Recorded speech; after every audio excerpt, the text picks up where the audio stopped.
pessoal, está começando mais um episódio do RiosCast e eu sou Alan Pelais. Para quem não sabe, nós somos os sócios fundadores da Rios Investimento, uma assessoria de investimento private. Para você que quer analisar a sua carteira, melhorar a rentabilidade dos seus investimentos, aqui na nossa legenda vai ficar o link para você entrar em contato. E eu sou a Renata Vorler e o tema de hoje é como cuidar da sua saúde mental. Particularmente, essa convidada eu já conheço há muitos anos e eu a admiro pela mulher virtuosa, pelo sucesso que ela é como empresária e principalmente pela mãe extraordinária que ela tem se tornado. Hoje eu trago uma convidada que, primeiramente, ela é mãe do Arthur e já a Luísa virá ao mundo, Maria Luísa. Ela é casada, ela é empresária, ela é médica, psiquiatra e psicanalista. Aliás, ela também é professora e palestrante. Doutora Elisa Padovan, seja muito bem-vinda ao nosso podcast. Obrigada. Nossa, que responsa, hein? Eu te admiro. Gente, vocês vão entender por que eu admiro essa mulher. Ela vai contar tudo aqui pra nós. Obrigada, gente. Um prazer estar aqui hoje com vocês. O prazer é todo nosso, viu? Na verdade, doutora Elisa, a gente tem várias coisas para te perguntar, tanto no seu âmago como mulher, como empresária, como mãe, mas eu vou fazer aquela pergunta, né? O porquê você optou pela área médica, principalmente pela psiquiatria e psicanálise, porque tem essa distinção, né? Tem. Então, na verdade, foi um processo ao longo de anos. Não consigo te dizer um motivo. Acordei e decidi que ia ser isso. Não. Então, primeiro eu comecei a pensar em ser médica, acho que muito inspirada no meu avô. Meu avô era médico. Meus pais não são médicos. E meus primeiros contatos com a medicina foram através do meu avô, que particularmente foi um médico extraordinário. Então, serviu assim como uma referência para mim. Só que quando eu acompanhava meu avô no hospital, eu imaginava que médico era cirurgião, que era alguém que ia ficar lá numa sala de cirurgia, que ia mexer com sangue. Então, aquilo não me soava muito algo que eu gostaria de fazer. Admirava e lembro, assim, de pacientes dizendo que ele fazia diferença na vida dos pacientes. Isso sempre me tocou, porque eu imaginava fazer uma profissão que fizesse diferença na vida das pessoas. Então, por esse viés, a medicina me interessava, mas pelo viés da cirurgia, não. E o tempo foi passando e aí eu fui descobrindo que ser médico não é apenas ser cirurgião. E aí, não sei se vocês lembram de um seriado da Globo que era As Mulheres. Lembro. E me influenciou super, porque eram mulheres médicas. E aí abriu-se uma luz ali, olha, existe outras especialidades, né? Por exemplo, ginecologia e obstetrícia. Eu sempre gostei muito do universo feminino, sempre me interessei. E aí eu falei, olha, que legal, talvez eu gostaria de ser obstetra. Então, na verdade, o primeiro momento que eu pensei em ser médica não foi psiquiatra, né? Eu gostaria de ser ginecologista e obstetra. Inclusive, meu avô, quando eu falei para ele que eu queria ser médica, ele falou, olha, pensa bem, porque você vai ver vários carnavais passando na sua janela e você não vai poder pular esses carnavais, né? E realmente é isso, assim, medicina é uma dedicação muito intensa. E aí o tempo passou e aí, de repente, eu descobri que existia a psiquiatria, que era uma área muito diferente, mas que estava dentro da medicina.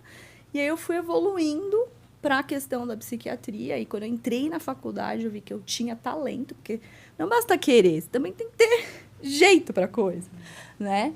E aí, então, eu decidi pela psiquiatria. E a psicanálise veio depois. Quando eu entrei na residência de psiquiatria, eu percebi que só remédio não ia dar conta do processo todo de terapia, né, de tratamento. Então, eu precisaria de algo a mais. Senão, eu ia adoecer e não ia conseguir cuidar dos meus pacientes. Foi aí que eu descobri a psicanálise. Então, você vê, foi um processo ao longo de muitos anos. Você já tinha essa visão promissora de que a psicanálise seria tão bem visto como é atualmente? Seria uma área tão engrandecedora que é atualmente, assim? Não. Na verdade, quando eu decidi fazer psiquiatria, meu avô ainda era vivo. Ele faleceu no primeiro ano de medicina. Quando eu contei para ele que eu queria ser psiquiatra, ele muito educado, não me disse isso, mas deu a entender, psiquiatra? Né, meus professores, por exemplo, mais velhos, falaram, ai, que desperdício, você ser psiquiatra. Então, assim, quando eu escolhi a psiquiatria, ainda era uma área muito renegada. Dentro da medicina, ainda sofria muito preconceito. O que a gente tem visto é uma virada de chave aí nos últimos anos, principalmente pós-pandemia. Acho que as pessoas realmente se conscientizaram que é importante cuidar de saúde mental, mas até pouco tempo atrás era uma das últimas residências, não era tão concorrido. Por exemplo, quando eu passei na residência, tinha 5 vagas no servidor público, que foi onde eu fiz. Hoje tem 10, 15. Passou, inclusive, o ano passado a ser a mais concorrida, né? Uma das mais, não sei se é a mais, mas acredito que uma das mais concorridas. Então, isso é recente. Quando eu decidi fazer psiquiatria, ainda era um campo mal visto, posso até dizer assim, dentro da área médica, né? Pelos próprios médicos. Que coisa, não? É. Nós nem tínhamos ciência disso, Não né? mesmo. Até um ponto de vista, assim, uma percepção que eu tinha. Antigamente, quando a gente falava, olha, você provavelmente precisa de um diagnóstico de um psiquiatra, passar com um psiquiatra, e as pessoas, nossa, mas eu não sou louco, Isso. psiquiatra, assustava as pessoas. Hoje a gente não tem mais essa percepção de que a pessoa precisa passar num psiquiatra, ela realmente ela vai. Acho que isso está mudando. Tem uma explicação até histórica para isso. Porque quando você pega a história da medicina, você vê que a psiquiatria, apesar dela estar imbricada dentro da medicina desde sempre, ela, por muito tempo, também foi colocada um pouco no campo místico, religioso, né? Então, assim, quando as pessoas tinham surtos psicóticos, aquilo era traduzido como algo do demônio, por exemplo. Isso, a questão da religião, às vezes, entrava um pouco nisso. As pessoas não sabiam o que estava acontecendo com aqueles pacientes. E também não sabiam tratar esses pacientes. Então, a psiquiatria, ela veio agora, de uns tempos para cá, por exemplo, o primeiro remédio psiquiátrico é de mais ou menos 1960. Então, é recente o quando a psiquiatria realmente entra dentro da medicina como ciência, assim, validada, né? E ainda mesmo assim, os estudos, quando você vai ler estudos de psiquiatria, no final diz, mais estudos precisam ser feitos. Então, assim, é sempre... Porque tem a questão subjetiva que também corre em paralelo. Então, a psiquiatria é uma área da medicina muito importante, porém, que vem sendo reconhecida mais recentemente, né? Então, isso gera preconceito, isso gera estigma. As pessoas não sabiam o que é ter uma doença mental. Hoje a gente já consegue nomear, classificar, tratar, né? Então a gente tem evoluído. Mas eu vejo que a gente precisa evoluir muito mais. É né? só da gente não ter aquele receio de que eu vou no psiquiatra e as pessoas já te olharem com aquele... Ainda Aquela- tem gente que faz isso, tá? Que horror, eu Mas pensei que é- já tinha evoluído bastante. Não, tá evoluindo. Eu vejo uma evolução. Mas tem muita gente que ainda chega, inclusive pra mim, ali no consultório, não querendo vir e dizendo, não, sou louco. Ainda Então, é um preconceito ainda tem. ali muito marcante, né? Tem. Até pra quando a gente vê com criança, quando tá na escola, e fala, não, procura um psicólogo, um psiquiatra. É. Normalmente os pais têm aquela primeira atitude, né, de rejeição ali, de por que isso, né? Até no trabalho, às vezes, né? Preciso afastar uma pessoa que tá super adoecida. Não, mas meu chefe não pode saber. Então, assim, tem todo um estigma a ser trabalhado. Lógico, melhoramos e muito. A quantidade de coisas que a gente ouve hoje em dia e vê na internet sobre saúde mental é muito maior do que antigamente, mas ainda temos barreiras a serem vencidas, assim. Dia a dia, né? É. Em relação à sua carreira, assim, de você é médica, mas você também é empresária. Tanto nessas duas, né, esses dois caminhos, você teve alguma dificuldade, assim, que você pensou que ia te paralisar e você pensou em algum momento em desistir da sua carreira e seguir em outra ou não seguir mais, enfim? Não. Você é bem decidida, né? Na verdade, assim, não que eu não tenha tido momentos que eu considero como difíceis, assim, no início de carreira a gente acaba tendo que se expor muito a plantões, então eu fui em hospitais psiquiátricos bastante precários do ponto de vista de estrutura. Isso te deu um baque? Te assustou em algum momento? Sim, porque você tem que administrar ali, né? Você tá ali, na verdade, para cuidar, tratar, oferecer tratamento, mas no início você não tem tanto conhecimento, técnica, para exercer isso. Então, é uma construção ao longo de anos. Eu acho que eu sempre consegui lidar porque eu sempre fui buscar terapia. Então, quando eu tinha uma situação muito difícil, muito pesada, eu tentava colocar aquilo em análise para que eu fosse, aos poucos, superando, encontrando caminhos. Então, e eu sempre tive um desejo muito grande em ter meu consultório. Então, já desde o começo, o meu objetivo principal era esse. Eu fui caminhando, abrindo as portas para chegar aí. Mas, óbvio que houveram momentos difíceis. E uma coisa difícil de ser psiquiatra, de ser psicanalista, que é assim, se você não tá bem na sua vida pessoal, você já perde um pouco do seu rendimento, porque você tem que estar ali por inteiro, ouvindo o paciente. E normalmente você vai ouvir histórias que são desagradáveis, né? Com conteúdos pesados. Então, se você já tá num momento difícil, um momento pesado, fica mais difícil. Não que seja impossível, mas você tem que ter uma vontade ali de estar ali, de fazer isso. Então, tiveram vezes que eu tive que cancelar, por exemplo, um dia de trabalho, porque eu sabia que se eu fosse trabalhar, eu não ia conseguir ouvir os pacientes da maneira como eu precisaria, né? Foram poucos, mas houveram esses Eu dias. imagino. Sim. E como você colocou isso pra você de que o problema dos pacientes não será o seu problema? Porque recentemente, até um cliente lá da nossa assessoria, que também é psiquiatra, Uhum. ele comentou conosco que fazia análise. E nós aqui no backstage não tinha ideia de que psiquiatra também fazia análise. Mas depois ficou até meio óbvio, né? Ele contou que é praticamente obrigatório fazer pra saber lidar com a situação, né? Porque assim, vamos lá. Vamos pegar uma situação hipotética. Vamos pegar uma situação assim, meu pai tá doente, né? E aí, obviamente, pode aparecer um paciente que o pai também está doente. As histórias podem coincidir. Se eu não estiver trabalhando na minha análise, como eu vou lidar com meu pai doente? Eu vou me identificar com a história daquele paciente. E no momento que você se identifica com a história de alguém, você não está mais ouvindo a pessoa, você está se ouvindo. Então, você não consegue ajudar. Então, na minha visão, e óbvio, se você chamar outros psiquiatras aqui que não acreditam na psicanálise, eles vão te dar outros argumentos, tá tudo bem. Mas na minha visão e na minha prática, eu uso muito essa ideia de que vai me pegar em algum ponto.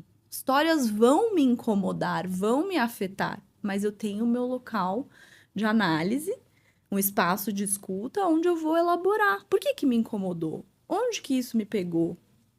E aí eu vou tratar isso dentro de mim para que eu possa me liberar e a minha escuta não se contamine com questões minhas. Mas em algum momento pode acontecer. Mas a gente tem para onde ir, né? A gente tem o que fazer com isso. Em relação à Elisa mulher e a Elisa psiquiatra, você tem aquela cobrança das pessoas ao seu redor, seja amigos, familiares, de que você é psiquiatra, Elisa, você não pode surtar. Você é psiquiatra, qualquer coisinha que você for fazer fora do padrão, você é julgada? Você sente isso? Ó, eu acho que eu já tinha essa autocobrança antes de ser psiquiatra, porque eu sou filha única. Então, eu sempre, e lógico, isso eu descobri também em análise, que eu exigia de mim mesma entregar perfeição para os meus pais. Eu não me permitia errar e eu queria ser perfeita para eles, assim. Depois em análise não era consciente isso, mas a gente vai perceber. Então, antes de eu ser psiquiatra, de eu ser médica, eu já tinha esse ideal na minha cabeça. E eu acho que é uma coisa um pouco do filho único também, né? Porque é um só, não posso te perder. A gente cresce ouvindo isso, né? Você é minha preciosidade, não tem... Você é o único, né? Então, aquilo já vinha... Então, eu sempre fui muito exigente comigo mesma. Aí, você entra em medicina, que é uma área que exige e que, teoricamente, você tem que dar o exemplo, né? Então, isso vem, né, de infância e entra na medicina. E na psiquiatria, as pessoas, em geral, dentro da psiquiatria, são muito livres, liberais. Os amigos que não são psiquiatras também esperam que você seja saudável mentalmente, né? Até seus pacientes, assim, querem que você passe um exemplo. Mas, assim, a análise ensina que não é sobre mim, né? Assim, eu não tenho que estar perfeita, impecável e... Assim, é difícil se desvencilhar disso, porque existe uma demanda para que você seja. Mas, assim, a análise foi, por muito tempo, ainda é um tema para mim. Como não estar dentro dessa cena que não é minha, né? Quando alguém me procura para tratar, a pessoa não tem que saber sobre a minha vida pessoal. Ela tem que me falar sobre ela e eu vou entregar um tratamento. Se eu, virando a esquina, faço A, B ou C, não cabe, né? Mas é um exercício constante da gente se autorizar a não ser perfeito. É difícil. Nossa, e como, né? Nossa, imaginamos a pressão, né, que você tem, fora a autocobrança de todo mundo. Né? Exato. E já vem de infância, né? E eu achava, no início, eu achava que era muito porque eu era médica. E em análise eu percebi, não. é desde a infância que existe isso. E não que os meus pais tenham me exigido isso. Eu me exigia. Porque no meu imaginário eu achava que era o que eles esperavam de mim. E isso vira um ciclo vicioso. Só que isso sempre me custou muito caro, porque custa caro. E é impossível ser perfeito. A gente vai errar, a gente vai falhar. E sustentar esse ideal de que é possível custa muito caro e às vezes a gente até adoece nesse processo, né? Então, em análise, eu sempre trabalho a questão e as pessoas te colocam naquele lugar, Exato. né? Então, você tem que estar preparado para sair desse lugar quando você é colocado. Você É já difícil. sofreu muito por causa disso? Já sofri bastante. É como assim você não é quem eu achei que você era, né?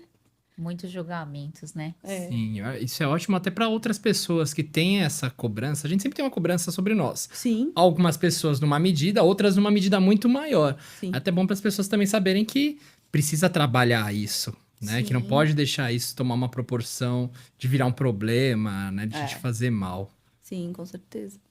E como é lidar logo mais, né? Mãe de 2, casada, gerenciar uma casa, sua carreira, sua profissão. Tem horas que você fala, será que eu vou dar conta? Como é sua rotina? Você consegue administrar tudo tranquilamente? Ah, quem dera. Porque tem essa cobrança, né? Tem. Eu falo que desde que nós, mulheres, saímos do útero da nossa mãe, a gente tem essa cobrança que a gente precisa cuidar de tudo impecavelmente, sermos as melhores sempre, e a gente se cobra, igual você falou anteriormente, se cobra muito, né? É.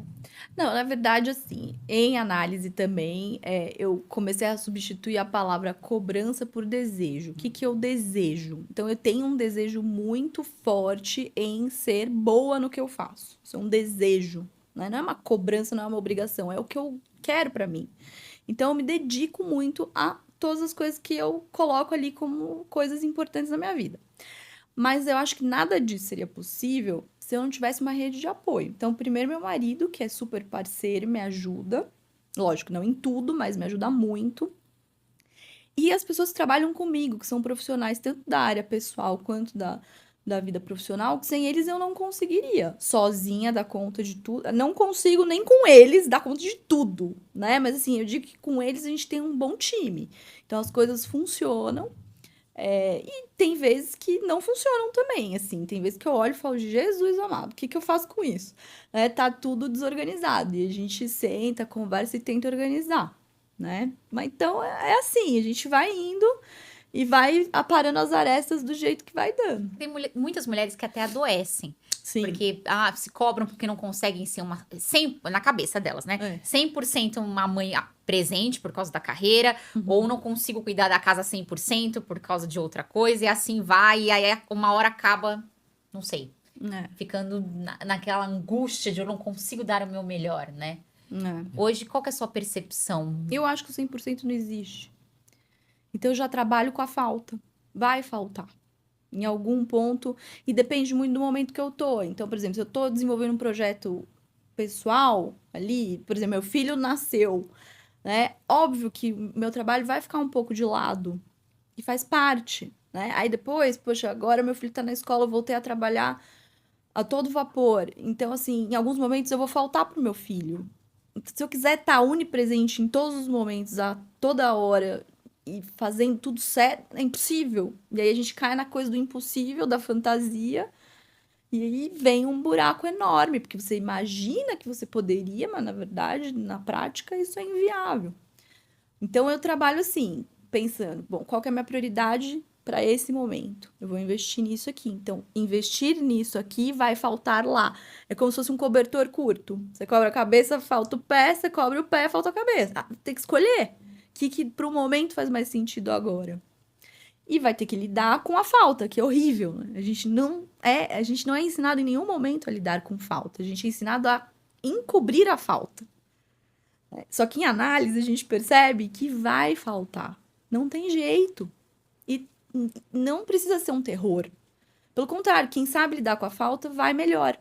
Que é isso. Não dá para eu ser 100% aqui, ali. Não dá.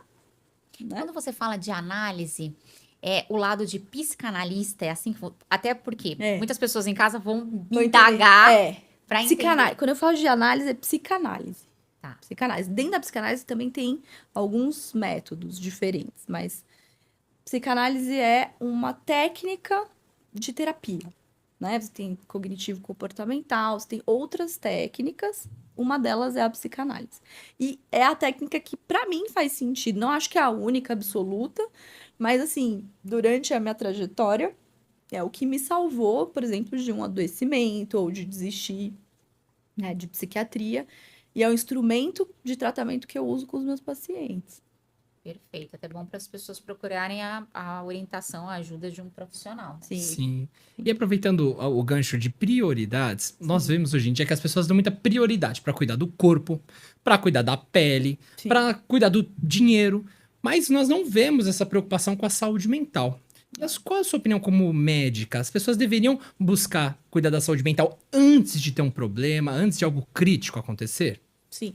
E aí eu vou expandir antes da saúde mental, a medicina. Então, o que que acontece? Antes a gente ia ao médico quando a gente estava doente. Essa era a medicina que a gente chama de curativa. Então, você vai ficar doente, aí você vai no médico. Nossos pais são assim, né? A gente sempre vive falando, faz os exames preventivos. Fala, não, só vou no médico se estiver doente. Então, a medicina era curativa. Você adoece, vai lá no médico quando tá doente e cura. Aí a medicina evolui e você vê o quê? Que a ideia é prevenir. Então, nós já somos de uma geração que entende o que que é uma prevenção, né? E a psiquiatria vem nessa onda também. Então, antes só ia ao psiquiatra quem tinha já aberto um quadro psiquiátrico. Hoje a gente fala, vamos ao psiquiatra antes de abrir um quadro, necessariamente. Não precisa estar doente para ir. Se você tem indícios de que pode vir a adoecer, venha antes, porque a medicina traz isso. Quanto antes você vier, melhor. Então a gente trabalha na prevenção. Só que aí bate naquela questão do estigma. Ir ao psiquiatra para muitas pessoas ainda significa sinal de desequilíbrio, de fraqueza, de loucura. Então a pessoa vai chegar às vezes num limite. E é muito interessante porque às vezes eu vejo, doutora, eu já fui no cardio, no ginecologista, no reumatologista, no neurologista. Quer dizer, passou 5 anos a pessoa rodando, agora eu vim aqui. E se ela tivesse vindo no primeiro sinal, o tratamento era papum. Demorou tanto para vir que aí já entra num crônico. Aí o tratamento já não responde igual. Então, é isso que cada vez mais as pessoas estão tendendo a entender, né? Por exemplo, eu tenho meu Instagram, as pessoas falam, você tem Instagram pra ter paciente? Eu falo, não, eu tenho Instagram para falar sobre saúde mental. Porque eu me sinto fazendo parte responsável, inclusive, de instruir as pessoas. Vir ao psiquiatra não é sinal de loucura. Vir ao psiquiatra, às vezes, você tá com um problema e você não sabe como lidar. Pronto, você já tá prevenindo provavelmente alguma coisa ali, né? Ou um luto.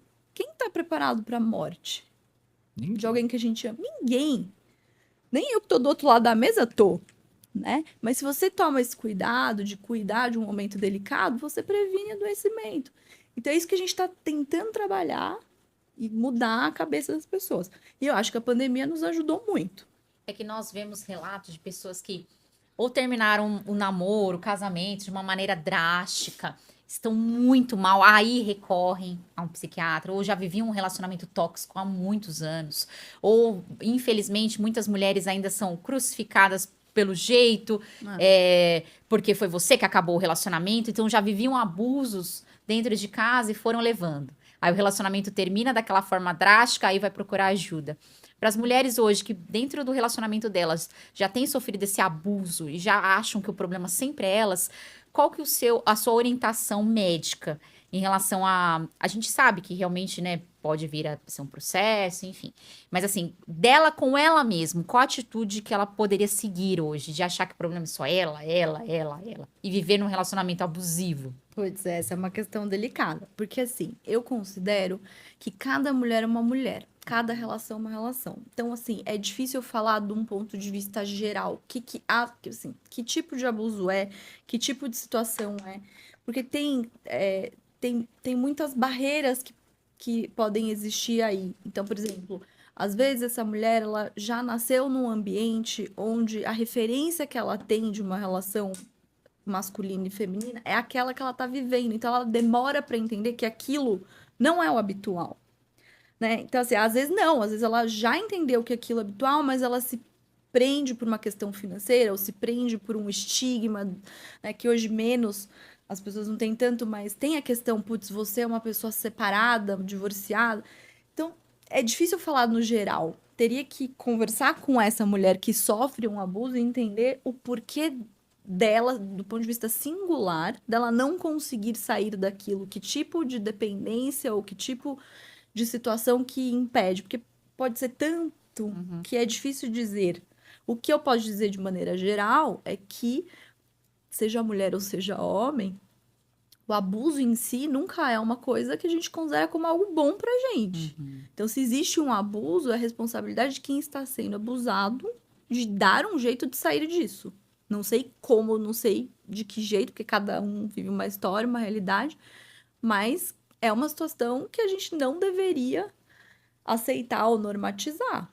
Mas é difícil, porque às vezes você tem barreiras, você tem situações onde você não vai conseguir simplesmente levantar e sair. Não, total. Eu vejo pessoas ao nosso redor, de Instagram, enfim, eu não estou lá dentro da vida da pessoa para entender, mas que viveram esse relacionamento abusivo e hoje sozinhas adoeceram mentalmente, vão pra rede social chorando.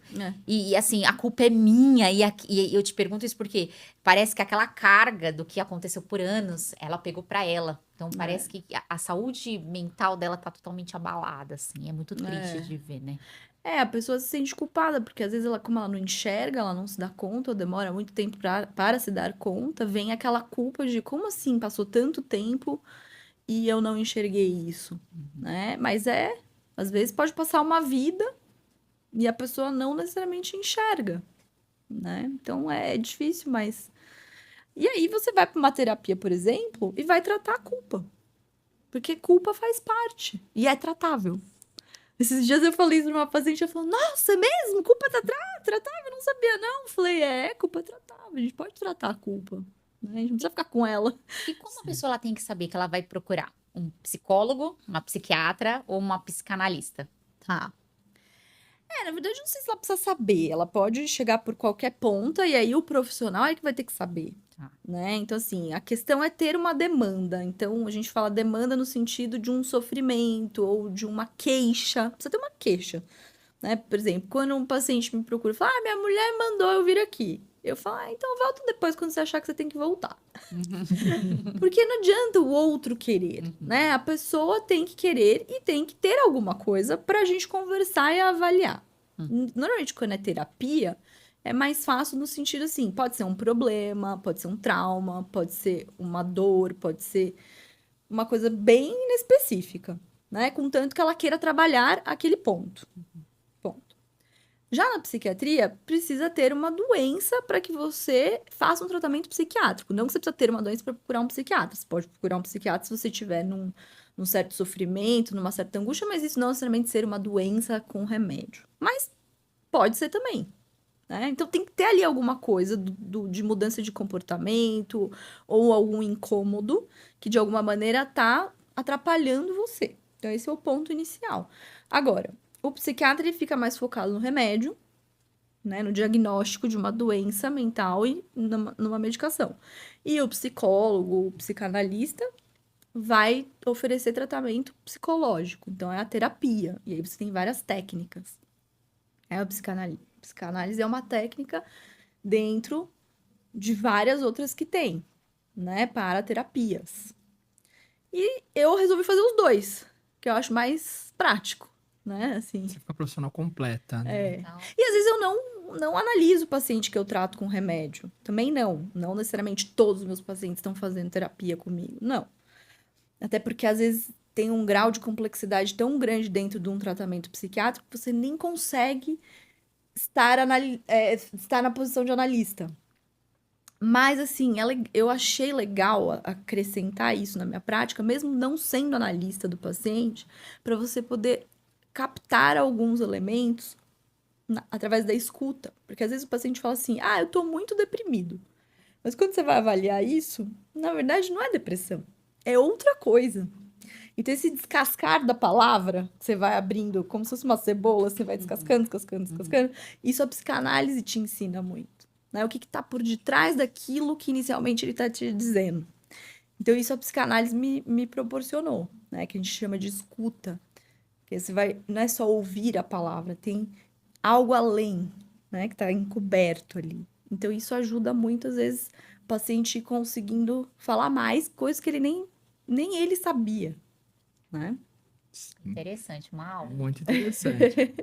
Hoje, no mercado financeiro, a gente vê muitos colegas, agora vou trazer para nossa vida um pouquinho, muitos colegas que sofrem com muito estresse. Porque o mercado financeiro é muito estressante. Um dia a bolsa sobe, no outro cai, outro muda uma coisa, daí depois muda um governo. Então a gente vive naquele altos e baixos e cliente, tudo.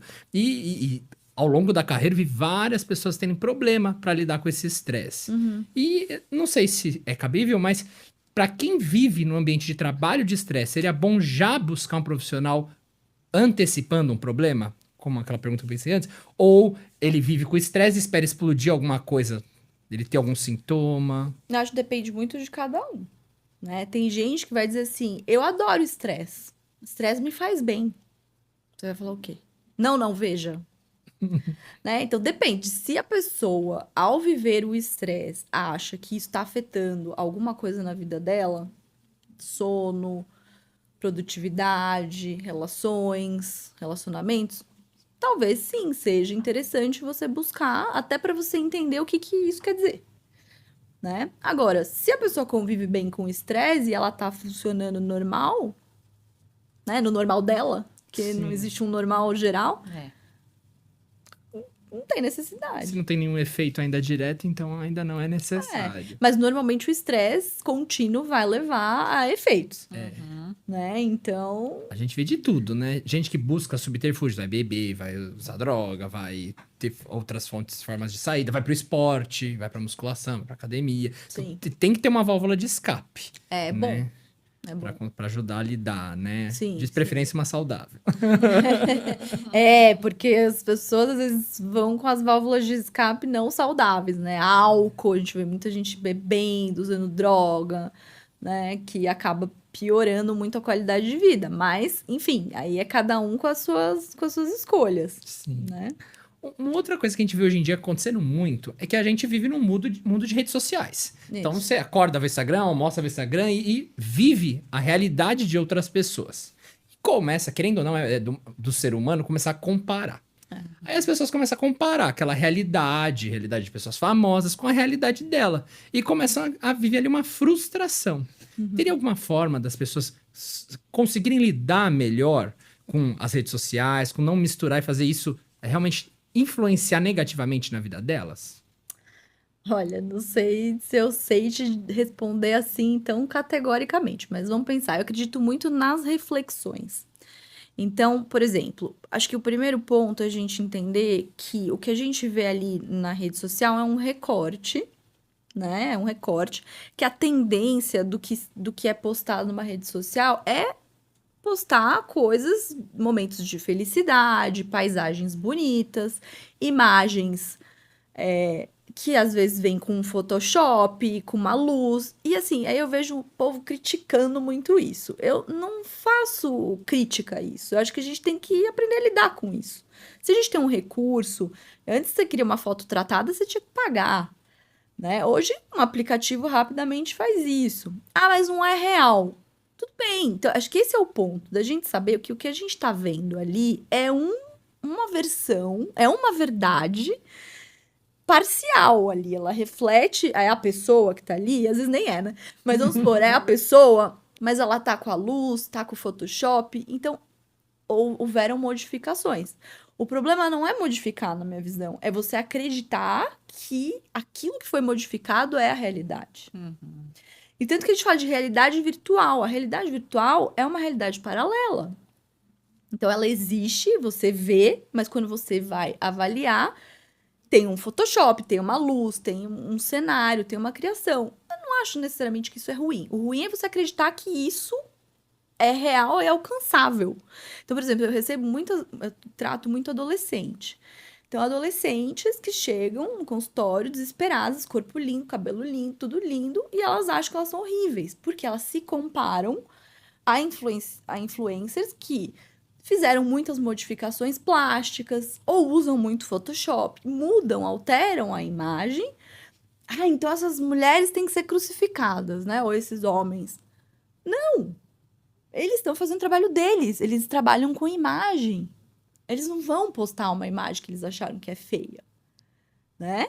Só que quem assiste isso tem que entender que não necessariamente isso condiz com a realidade. Porque você vê a pessoa pessoalmente, às vezes não é tudo aquilo, né? Então, Normalmente não é mesmo, normalmente né? não é. E aí fala, então não é, não é. E assim, como você vê, às vezes, um filme, e uma paisagem num filme, e você, de repente, vai ali e fala, nossa, mas que diferente. Então, a imagem, só a captura de uma imagem já modifica a verdade. Não é uma verdade absoluta. E o problema é que as pessoas estão acreditando em tudo que elas veem, né? Por exemplo, stories de influenciadores. Você acha que eles vão postar quando eles estavam... Alguns postam, ainda até faço uma meia-culpa nesse sentido, que eu vejo às vezes postando, né? Antes e depois, olha aqui com foto sem Photoshop, aqui com luz sem luz. É legal isso também, de você ver que alguns tomam a iniciativa e dizendo, gente, calma, né? Nem tudo que vocês estão vendo é real. Mas uma grande maioria vai postar a vida, vai postar um momento ruim. Não. Não vai. Entendeu? E vamos dizer, não, você tem que postar os momentos ruins. Não, quem assiste tem que entender que não vai ser postado o momento ruim, não vai ser postado a foto que a pessoa não gostou. Não vai. Isso não condiz com a realidade absoluta. Isso é uma parte da história. Então, isso eu trabalho muito com essas adolescentes. Perfeição não existe. A gente cai de novo no ponto que a gente estava. Vão haver imperfeições. E acho que a gente vem nesse movimento. É que tudo tem uma reação, né? Então, a gente veio numa tendência de fotos impecáveis, mulheres maravilhosas, corpos, homens sarados, né? E agora a gente tá vindo também numa onda de calma, gente. Nem tudo é o que a gente vê, nem toda história que se conta é bem assim. E acho que esse é um processo de evolução da humanidade. É bom, é ruim, tem pontos bons, tem pontos ruins. É como que a gente vai absorver tudo isso. O que me preocupa são os jovens, né? Eu vejo esses jovens adoecendo, mas aí, de novo, tem que procurar o tratamento, refletir muito sobre isso, e eu vejo que melhora, né? Então, assim, você tratando, refletindo, instruindo, as coisas vão. O problema é quando você não faz nada. Vai passar 10 anos olhando isso e achando que é verdade, putz, para reverter. É que é tantas controvérsias, eu te falo porque eu sigo bastante pessoas que são também digitais influencers, empresários. Teve uma digital influencer que é até famosa, ela foi para Londres, o sonho dela foi fazer intercâmbio, enfim. Teve uma madrugada que ela acordou 1h30 da manhã, ela começou a chorar nos stories falando que as pessoas acham que a vida de digital influencer é fácil, não é. Aí ela contou toda a história, enfim. Pessoal, sabe o que fez? Em vez de acolher, nossa, ela é um ser humano de carne e osso, não. Pelo amor de Deus, a nossa vida já não é fácil. Você ainda vem trazer seus problemas pra nós. Como que assim? Nossa, ela é um robô. É. Ela não teria que trazer problemas pra nossa vida. Enfim, algo assim, assustador. Então, ao mesmo tempo que as pessoas ligam à internet pra ver pessoas que acordam, vão pra clínica de estética, tem uma vida que não está ali condizente com a dela, mas ao mesmo tempo não quer ver o problema dos outros. É. Então, hoje você vê que é muita loucura, é a minha opinião. Não, e posso te falar, isso já acontece há muito tempo. Eu não sei se vocês já viram The Crown. Sim, nós A amamos. gente adora. Família real. Quantas e quantas vezes ali não ficou provado que eles tinham que fingir que eles estavam bem porque eles eram um referencial pro povo. Até a monarca se anulando, né? Então, assim, a rede social só expôs algo que sempre aconteceu. Os reis, as rainhas são referências. E quando você é referência, você cai nesse padrão de ser uma referência a ser seguida. E isso é muito doído para quem levanta, né? Para quem é essa referência. É uma responsabilidade praticamente impossível de ser sustentada. Custa muito caro. Então, o ser humano, ele gosta de se projetar em referências, porque é confortável você olhar aquilo e falar assim, isso aqui é onde eu quero ir, para onde eu quero ir. Acaba meio que sendo uma direção, né, um sentido. Só que tudo isso é muito imaginário. Quando você vai viver isso na prática, É impossível não se frustrar, não se decepcionar. É impossível quem tá ali na referência sustentar. E quem tá olhando ser aquilo. Porque, na verdade, é uma imaginação, é uma fantasia. Na realidade, somos todos carne e osso. Vai todo mundo morrer. É o que nós falamos, né? Do Né? mesmo pó você veio, do mesmo pó você retornará. Mas a gente, às vezes, precisa, né? Dessas, assim, o ser humano, em alguns momentos, precisa dessas fantasias. Principalmente aqueles que não fazem análise. Porque quando você não faz análise, você acredita que essas fantasias são reais. E aí, por exemplo, numa análise, não só numa análise, mas digo numa análise porque eu levanto muito essa questão. Eu, por exemplo, em análise, descobri várias fantasias minhas que não eram, não condiziam com a realidade. E falei, não, mas por que eu tô fazendo isso? Da onde que eu tirei isso? Nem sei dizer de onde veio, só sei que tinha. Não, então quero desconstruir isso pra mim. Isso tá me custando muito caro, tô perdendo muito tempo, tô chegando a lugar nenhum. Mas quer dizer, precisa às vezes de um tratamento pra você se dar conta, né? Alguém te cutucar ali pra você falar, peraí, então não é assim? Porque senão, às vezes, é um automatismo mesmo. Sim, até saiu um estudo recentemente, você pode falar até melhor que eu, que a rede social, na verdade, ela cresceu muito o número de doenças mentais de uns anos pra cá. Porque se a pessoa for puxar, até coloca um desafio pra você de casa. Se você puxar o quanto de tempo você fica na sua rede social, você vai se assustar. Porque às vezes você deixa de fazer algo importante, até mesmo de trabalhar com eficiência, pra ficar em Instagram, TikTok, por aí vai. Ah. Você chega com muitos questionamentos, assim, dos seus pacientes, a minha vida paralisou e eu só fico em rede social, assim. Sim. E tem até uma explicação que quando você fica ali muito tempo vendo imagens e sequências, você libera um neurotransmissor, que é a dopamina, que tem a ver com o prazer, e isso é viciante, né? Então, assim, tem uma explicação para isso. Agora, a gente, não sei, né, dependendo do telefone, ele te avisa, né, quantas horas você passou. Por que que ele te avisa? Porque já se sabe que as pessoas estão adoecendo disso e é sua responsabilidade cuidar para que você não passe tantas horas ali. Mas o cérebro, ele não vai ter essa crítica, você que tem que ter por ele, no sentido de quanto mais, é como o jogo, né? As pessoas que ficam viciadas em jogos também vão na mesma linha, no sentido de que é emitido um sinal de prazer e você fica viciado naquele prazer. Às vezes até atividade física, tem gente que é viciada em atividade física. Então o nosso corpo tende a se viciar. Só que o problema da rede social é que é muito fácil, né? O celular tá na mão, quer dizer, o jogo você tem que ir até um lugar. Se bem que agora é o jogo no celular também. Mas, né, tem situações onde você tem que ir, se deslocar, tal, dificulta um pouco. Mas o celular é um perigo, porque você fica naquela constância, e aquilo vicia, aquilo dá prazer. Então, se você não tiver uma responsabilidade sobre isso, adoece mesmo. Então tem que criar um próprio autocontrole. Lidar mesmo. Eu acho que tem que ter noção de que é como o álcool. Bebe todo dia pra você ver o que acontece. Uhum. Né? Então a gente tem que ter essa consciência de que vicia e tem que cuidar para não cair no vício. Senão, vai acontecer, né? Com certeza. Sim. Outras frases que a gente vem ouvindo rotineiramente, que eram do passado, mas que voltaram. Eu vejo que tá na moda agora de novo. Falar, tome suas decisões com a cabeça e não com o coração.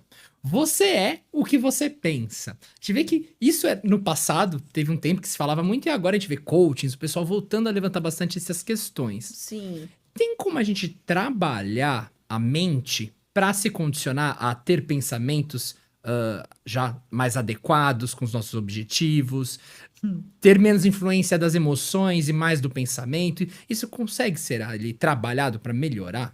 Olha, talvez você chamasse outro profissional aqui de outra, né, de outra técnica, te responderia que sim. Eu não acredito nisso, é uma opinião minha. Por quê? A psicanálise, ela se baseia em algo que a gente chama de desejo. Então, não é sobre você controlar os seus pensamentos, porque a psicanálise entende que se você desejar algo, por mais que você diga para você, eu quero, por exemplo, eu vou pensar dessa forma.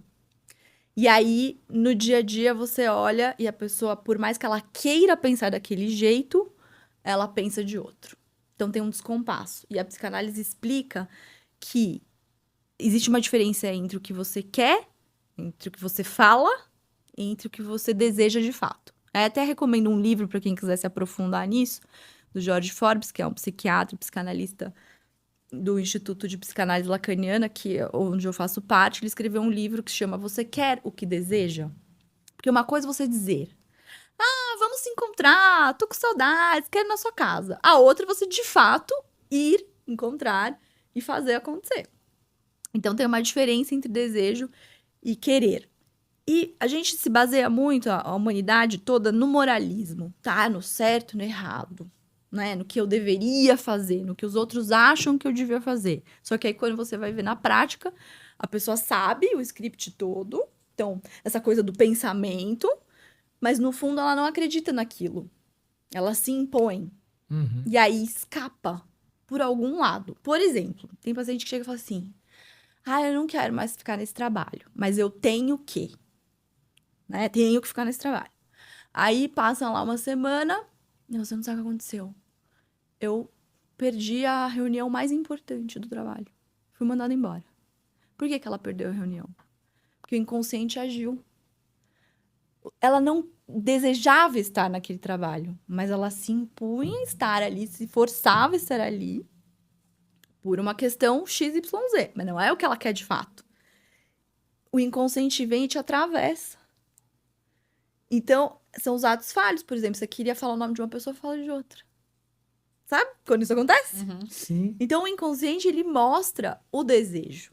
E a gente, conscientemente, a gente tenta suprimir, às vezes, esse desejo. Porque a gente não quer entrar em contato com esse desejo. Porque a gente não deve, ou porque a gente não pode, ou porque a gente não, teoricamente, não se permite aquilo. E eu acredito que não tem como. Você prende por aqui, reprime de um lado, aparece do outro. E aí você pode adoecer, tanto no corpo quanto na mente. Ou você pode ter essas manifestações do inconsciente que a gente não explica. Você fala assim, mas por que eu troquei o nome de A por B? Pois é. Tá lá. Por mais que você não queira, está. Isso não quer dizer necessariamente que você gosta da pessoa, mas tem alguma coisa ali. Tem alguma coisa que tá passando que você não tá cuidando. Né? Ou, por exemplo, uma viagem que a pessoa queria muito e ela esquece o passaporte. É o inconsciente. Tem alguma coisa da ordem do inconsciente que escapou ali. Né? Então, eu não acredito que a gente consegue controlar os nossos pensamentos. O que acontece é, a gente pode alinhar o nosso desejo ao nosso querer. Aí sim. E uma análise te ajuda nisso. A você conseguir nomear, por mais que seja estranho, porque a gente tem nossas bizarrices. Todos nós temos. Só que a gente tem medo das nossas bizarrices. Então, normalmente, a gente não quer entrar em contato com elas. A gente quer só fingir que elas não existem. Só que elas existem. E elas influenciam no nosso comportamento. Então, não adianta você ler um livro. Por isso que eu não acredito em livro de autoajuda. A não ser que seja como uma inspiração, como um passatempo. Mas se livro de autoajuda ajudasse, pronto, não precisava de terapia. Era só você ler o livro. Por que não funciona? Porque não bate com o seu desejo, necessariamente. O que foi bom para um, não vai necessariamente servir para o outro.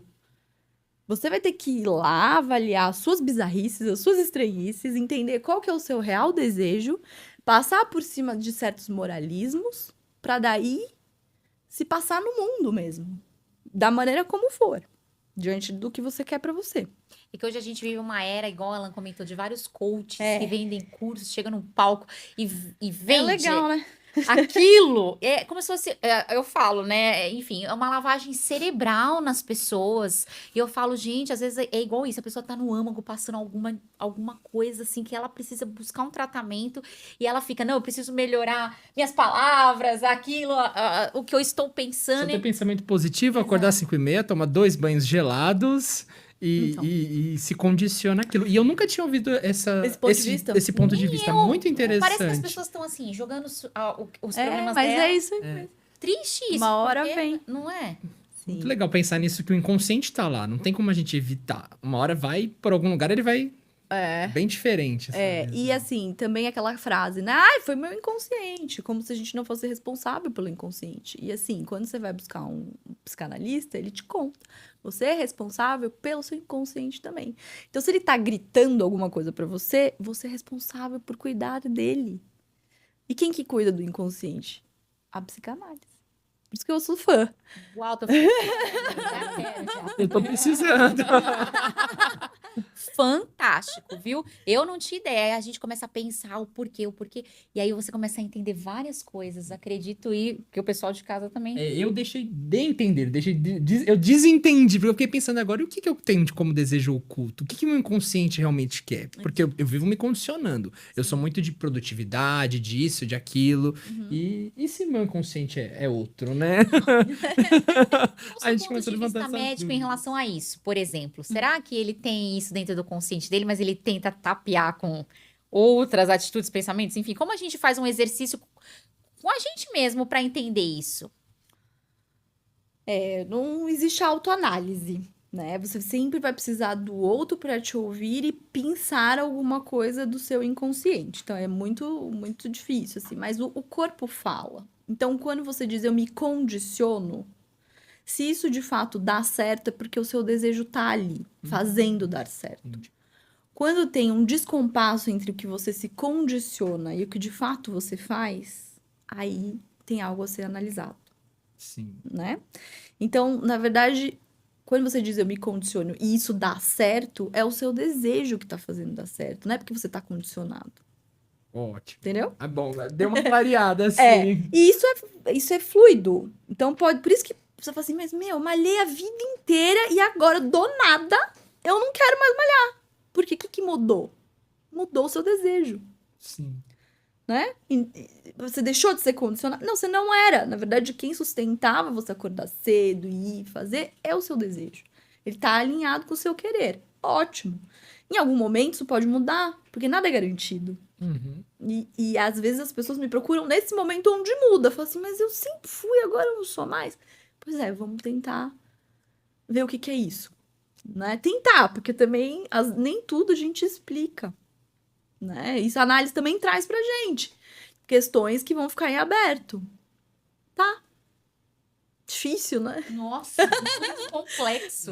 Se conhecer é muito difícil, né? Realmente. Não, e antes se falava, ontem até teve a abertura do curso de psicanálise com o Jorge Forbes. E ele fala, as pessoas antes buscavam a psicanálise para se entender melhor, para explicar mais sobre si mesmo.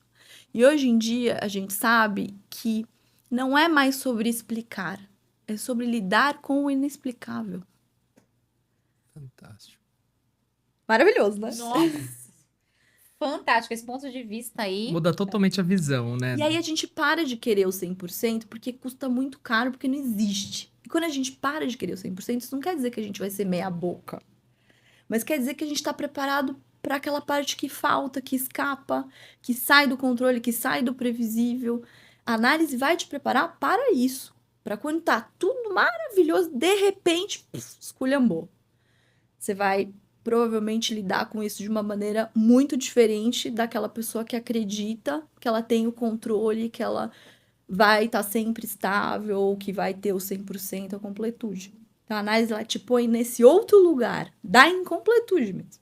Que é muito importante, né? Lidar com a diversidade. Porque na nossa vida, a única certeza é que a gente vai ter alguma diversidade no Exato. caminho, né? Várias, né? Não é Várias, né? Vai, elas, Então, a gente só não sabe quando nem como, mas Sim. vai vir. Até outra profissional anterior a você, no outro podcast, ela era advogada e ela comentou do alto índice de separações hoje, tanto em casamento, noivados, namoros, infelizmente. Na sua percepção, se o casamento, se o relacionamento, se o parceiro, um não está bem com o outro, enfim, não estão no mesmo propósito, seja o que for, você acha que poderia ser feito procurar uma ajuda antes de vir a ter esse término, as pessoas não terem mais... Porque assim, a gente vive hoje uma realidade que as pessoas não estão tendo mais paciência um com o outro. É triste isso, mas assim, os casamentos, as pessoas casam e não dá nenhum ano, já se separam. Mas você sabe que eu não acho que é questão de paciência? Eu acho que antes a gente não podia se separar. Porque tinha uma coisa assim, tipo, separada. Né? Nossa, separado. Tinha uma coisa moralista em relação ao casamento. E hoje as pessoas podem se separar. Mas você não acha que tá sendo tudo muito rápido, assim? Às vezes as pessoas não estão nem casadas há muito tempo e já tem aqueles... que as pessoas não insistem o suficiente, né? Não realmente tentam pela facilidade, não tentam buscar talvez uma ajuda juntos. Então, mas aí bate no desejo. Sim. Porque assim, se um casal deseja estar junto, todo casal vai viver adversidades. Uhum. Na minha visão, o que vai manter um casal junto ou não é o desejo de estar junto. Sim. Se o desejo não existe, não tem terapia no mundo que faça existir, porque não existe mais. E antigamente as pessoas não tinham a liberdade de não estarem mais, porque não era possível você não estar. Você tinha feito uma escolha, você tinha que ir até o fim com ela.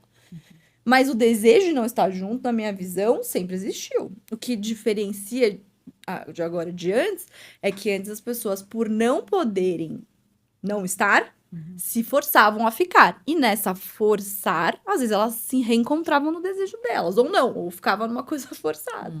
E hoje você não tem mais isso, por isso que às vezes dura pouco. Agora, quem sou eu para dizer que foi rápido?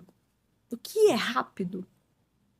Né? Se a pessoa, por exemplo, tá triste, tá infeliz, um dia pode ser uma eternidade.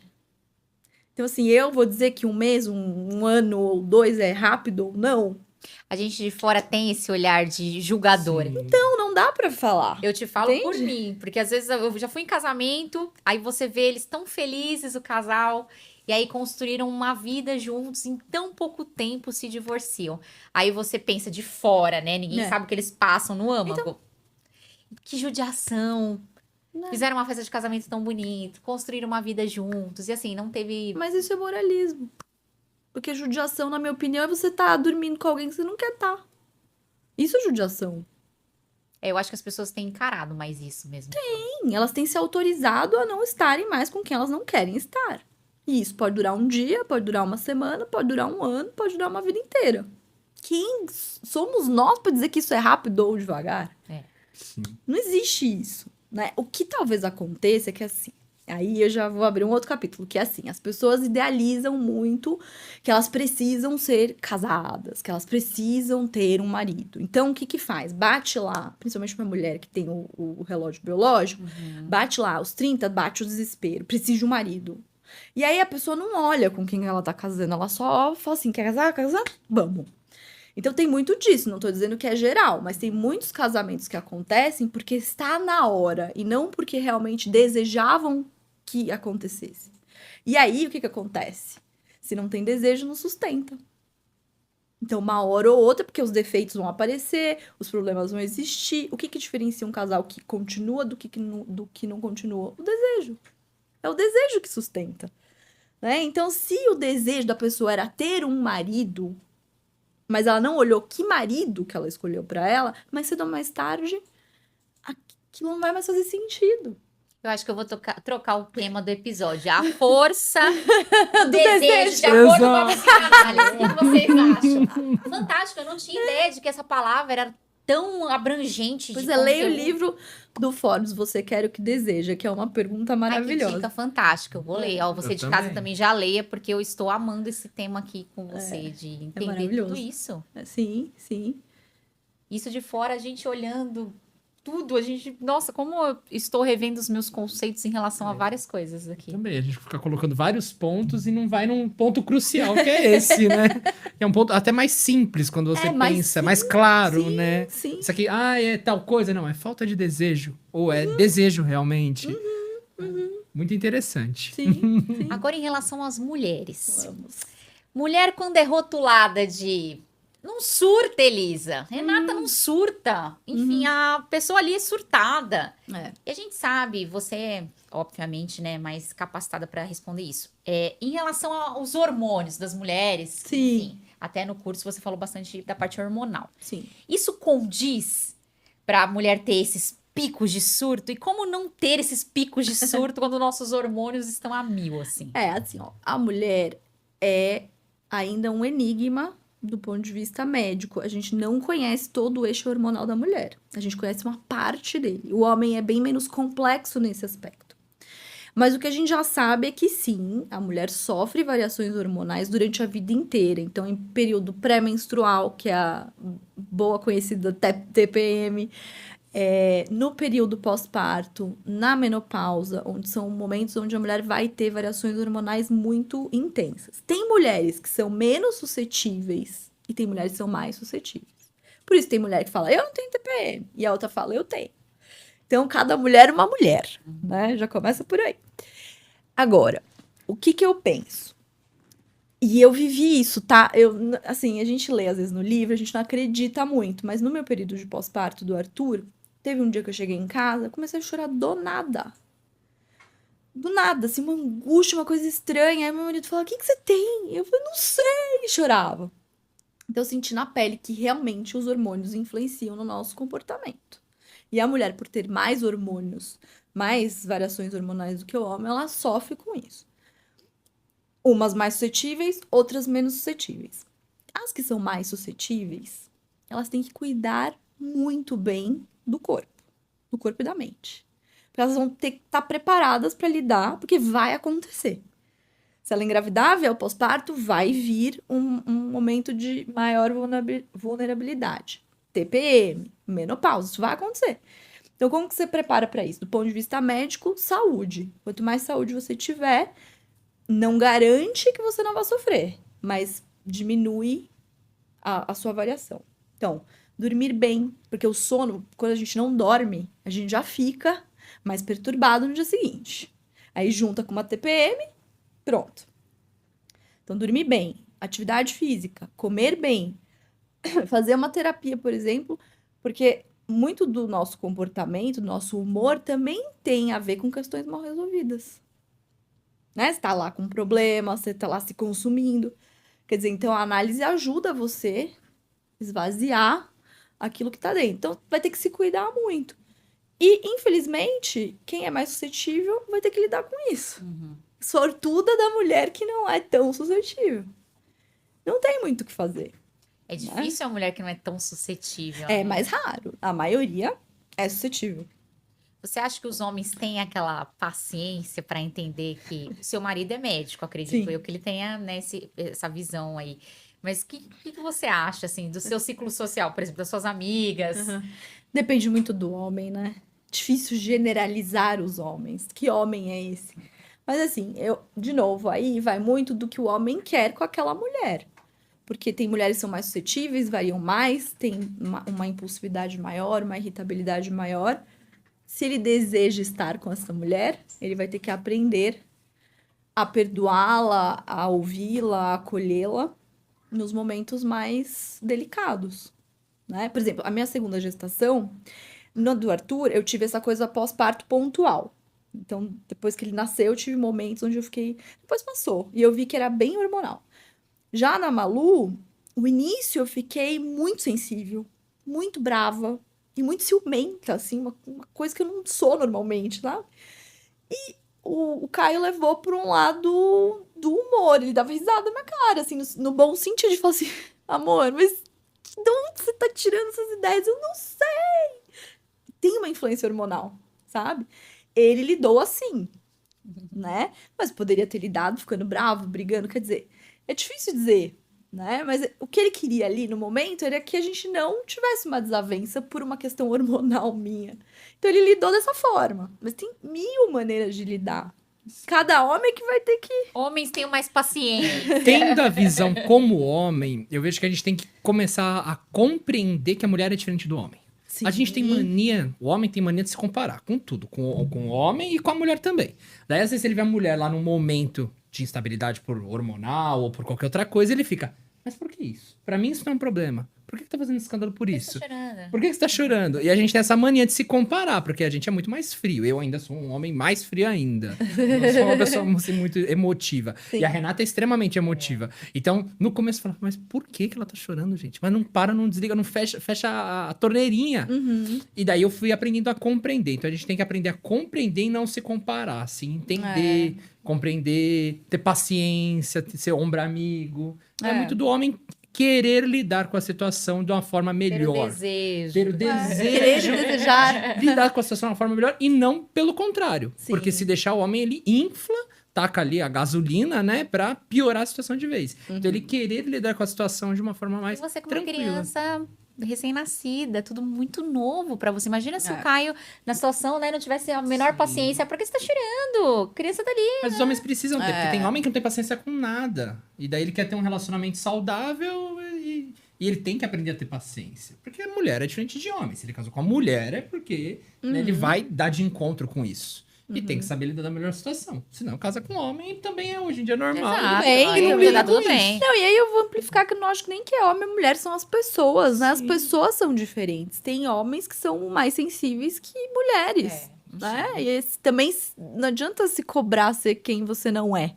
Se você é mais sensível, não por uma questão hormonal, mas por uma questão de personalidade, isso pode acontecer. Não tem como você ser quem você não é. Né? Você tem que. Por isso que a análise é tão boa, porque você vai nomear quem eu sou. Como é que eu sou? Como é que eu reajo diante dessas situações? Eu gosto disso, eu não gosto disso? Da onde vem isso? É meu mesmo? Ou é uma coisa que eu aprendi da minha família? Ou é uma coisa que grudou em mim ao longo do meu desenvolvimento? Então, essas reflexões, para você, não. Eu realmente sou uma pessoa sensível. Então, você vai ter que lidar com o fato de você ser sensível, porque vão haver consequências boas e ruins. Né? E você vai ter que lidar. E quem tiver com você vai ter que lidar também, porque você não tem como apagar com uma borracha. Não tem como você reprimir certas coisas. Tem outras que dá pra gente modificar, mas tem algumas outras que não tem como, que faz parte da sua existência. Então, quem tiver com você também vai ter que conviver com isso, de uma certa forma, ou não. Aí vem uma separação. E também tá tudo bem, ninguém é obrigado, né? Eu pergunto isso porque várias pessoas pediram pra eu te colocar essa pergunta aqui, porque, né, o parceiro não tem muita paciência, mas Sim. o negócio é querer, é ter o desejo, porque senão, né, e tá tudo bem. E quando você ouve casais que estão há 50 anos casados, o que que eles falam? Eu aprendi a lidar. É Ixi, isso. sempre foi assim, só piora. Mas eu quero estar com essa pessoa. Eu desejo, é que a pessoa fala quero, mas no final ela deseja. E ela tá. E ela fez coisas que, olhando de fora, às vezes até a gente pode falar, nossa, mas como que você conseguiu fazer tudo isso? Ela desejou. Por isso que ela conseguiu. Entendeu? E é isso. Fenomenal. Agora a gente vai para o momento Rios Bate-Bola e com uma psiquiatra, psicanalista, que agora eu quero ver o que vem à mente dela com as perguntas, né? Vou te falar 10 palavras Tá. aleatórias e você vai me falar o que vier à sua mente. Tá. Vou começar com a primeira, que é saúde mental. Na Isso. verdade, duas, né? Saúde mental. Essencial. Psiquiatria. Uma paixão. Pra mim. Psicanálise. Acho que faz toda a diferença. Carreira. Carreira. Acho que é uma escolha, né? Escolha. Pronto. Você pretende seguir para outra? É uma escolha, né? Total. Um sonho. Um sonho. Bom, meu sonho sempre foi família. Eu acho que eu tô realizando esse sonho, né? Ter uma família. Você tem uma meta? Uma meta de vida? Uma meta de vida. Eu acho que envelhecer com saúde. Onde a Elisa se imagina daqui a 10 anos? Daqui a 10 anos.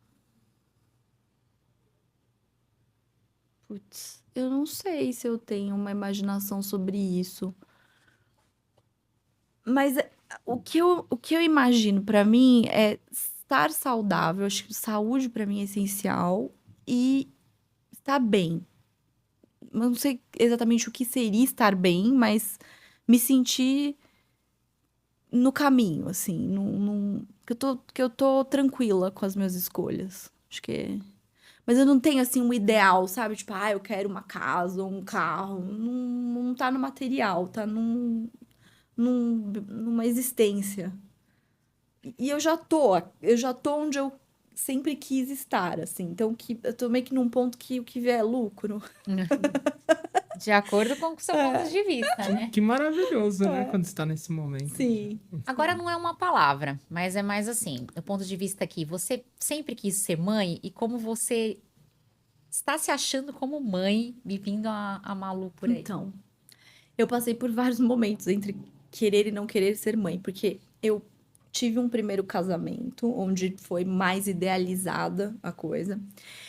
E no momento que eu me divorciei, eu precisei abrir mão do desejo de ser mãe, porque eu não sabia, na época eu tinha 33, eu não sabia se eu encontraria alguém, se daria tempo, eu não sabia o que ia acontecer. Então, em análise, eu me dei conta que talvez para eu conseguir encerrar aquele relacionamento, eu precisaria abrir mão do meu desejo de ser mãe. E aí eu abri. Porque naquele momento o que fazia mais sentido para mim era o meu bem-estar, era eu estar bem ali com o que eu estava vivendo, e eu não estava. Então eu vi que, sim, eu sempre desejei ser mãe, mas não a qualquer preço. Tá, aí eu comecei a viver um novo relacionamento. E aí eu passei a desejar de novo. Então eu não posso dizer que eu sempre, porque em algum momento da minha vida eu abri mão disso.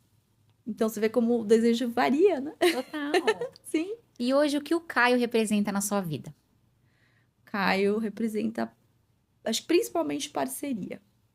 Ele é o meu parceiro para praticamente todos os momentos. Não vou dizer todos, porque a gente tem nossas individualidades, mas assim, é muita parceria que a gente tem um com o outro. E isso pra gente não é só parceria, né? É admiração, é respeito, é confiança, mas a troca que a gente tem é uma coisa incrível, assim. Você pensou que você chegaria até onde você chegou? Sendo mãe de 2, quem sabe um terceiro, a gente nunca Não. sabe, né? Casada, empresária, professora, palestrante, psicanalista. Um dia você se viu lá atrás com essa carreira tão consolidada e com essa família tão estruturada que você tem hoje? Olha, quando eu era criança, eu imaginava isso, sim. Imaginava casamento, imaginava ser professora. Acho que antes de eu imaginar medicina, eu imaginava dar aula. Eu sempre gostei muito disso. E imaginava ter uma família. Só que a gente vai crescendo e vai vendo que o que a gente imagina tem um chão pra gente conquistar. Então, em alguns momentos da minha vida, eu achei que eu não fosse. E hoje, eu sou muito feliz por ter conseguido chegar até aqui. Óbvio que a gente nunca sabe o dia de amanhã, né? E isso que a análise coloca também. Olha, você tem hoje, mas amanhã você pode não ter. Mas só de ter hoje o que eu tenho, pra mim já valeu, né? Tá valendo. Vou dar o meu melhor pra sustentar tudo isso. Mas, assim, é uma realização poder estar onde eu estou hoje. Eu me sinto muito privilegiada. Nós aqui te entrevistando também, né? Porque tanta coisa que ela passa pra nós, assim, de conhecimento, Não vou falar empoderamento feminino que não. É a construção Sim. dessa imagem de mulher, de mãe, de tudo que você passou aqui pra nós hoje. Aproveitando, queria que você olhasse pra essa câmera e desse um recado pro pessoal de casa, o que vier ao seu coração. Pode ser do lado da psicanálise, do lado Elisa, mulher, mãe, como você se sentir confortável. Acho que eu vou seguir na linha do que a gente falou aqui pela nossa conversa inteira, que não existe fórmula pronta pra gente viver a nossa vida. Não tem uma receita, né? Cada um é que vai ter que fazer suas escolhas, suas apostas. Viver é um risco, na minha visão, né? Basta estar vivo para estar correndo risco. Isso não necessariamente é uma coisa ruim. O que acho que a gente talvez possa ser importante a reflexão é que, na minha visão, não existe garantia, não existe 100%, não existe plenitude. E se a gente olhar pelo lado de que vai sempre faltar alguma coisa, talvez a gente consiga ser mais responsável, mais criativo também. E acho que esse é um grande caminho, assim, a ser seguido, da responsabilidade das escolhas e da criatividade que vem do nosso interno, né? De cada um pode colocar de si ali na sua vida e dar o seu jeito para seguir vivendo, se quiser seguir vivendo bem. Porque tem gente que não quer viver bem, também tá tudo bem. Exato. É uma escolha, é um desejo. né? Exato. Hoje a gente viu uma visão totalmente diferente. A gente já entrevistou várias pessoas, fez aqui um podcast com várias pessoas, e hoje foi a primeira vez que eu vi uma visão que destoa. Sai bastante do bem material, Sim. almejar. Eu quero bens, eu quero carreira, e querer mais bem-estar, mais se sentir bem, mais o amor próprio, menos o amor material. Hoje a gente conseguiu captar muito dessa sua visão disso em você, e foi muito bom. Que bom. Agradeço imensamente. É bom a gente entender esse lado, mas que você tem que priorizar a sua saúde mental. Foi fantástico entrevistar todas as pessoas que passaram até aqui. Claro. Mas não desmerecendo ninguém, mas a gente geralmente quando pergunta o que a Elisa vê daqui a 10 anos, as pessoas pensam em casa, carro, né, enfim. Carreira. Exato. E é bom ver uma visão diferente. Claro. O diferente agrega, E né? é isso que a psicanálise propõe. Porque, inclusive, a psicanálise traz isso, que a singularidade, o individual de cada um de nós, se faz na diferença. E é por isso que vocês talvez foram tocados pelas coisas que eu trouxe aqui. Porque é na diferença que a gente aparece, não quando a gente tá igual. Olha, Elisa, eu queria te entrevistar toda semana. Me faria tão bem. Você não foi entrevistar você, paciente dela, porque eu tô amando essa área de psicanálise. É uma pauta por semana. né? Olha, em meu nome, em nome do RiosCast, da nossa assessoria de investimentos, Rios Investimentos, nós te agradecemos imensamente pela sua presença. Sempre te admirei muito como mulher, como empresária, como profissional. Continuo te admirando. Espero que você venha mais milhões de vezes aqui, porque ela será muito bem-vinda, né, Alan? Sim, muito obrigado por Obrigada a vocês, obrigada. Pessoal, e você que gostou desse tipo de conteúdo, já deixa seu like, já comenta aqui abaixo o que você achou desse mundo da psicanálise, do verbo desejo, do desejar, que é atitude, né? Que abriu muito a minha mente, eu tenho certeza que abriu muito a sua mente também. A gente vai deixar a recomendação da doutora Elisa em relação à leitura aqui embaixo, que acredito que vai ampliar muito o seu horizonte também. E próximo episódio... Se Deus quiser, daqui a 15 dias novamente, a gente volta com tudo. Próximo ao Dia das Mulheres, então a gente vai fazer algo muito especial aqui. E agradeço você que está aqui no episódio, que ficou desde o início até aqui. E aproveita e se inscreve se você ainda não é inscrito aqui no nosso canal.